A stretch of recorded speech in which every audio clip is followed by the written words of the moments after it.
সকাল বেলার ধনী রে তুই ফকির সন্ধ্যাবেলা, সন্ধ্যাবেলার ধনী রে তুই ফকির সন্ধ্যাবেলা। নদীর এপার বাঙ্গে ওপার গড়ে এই তো নদীর খেলা। ধন তো আল্লাহ দেয়, ধন তো আল্লাহ দেয়। আল্লাহ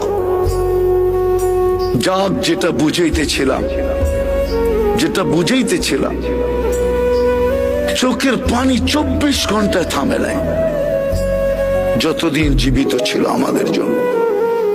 জিবরিল মিকাইল জিজ্ঞাসা করছে, মা জালা আরাকা তাবকি, যখনই দেখি কাঁদেন কেন? বসে উম্মতের জন্য চোখের পানি থামে না। আজকে ওই উম্মত নবীর আদর্শ মানে না, ওই যুবক মানে না, ওই নারী মানে না, ওই পুরুষ মানে না। যারা সবচেয়ে বেশি আলোকিত তারাও মানে না, শিক্ষিত লোকগুলা মানে না। এরা বলে আলোকিত, বুদ্ধিজীবীরাও মানে না। হায় কতদিন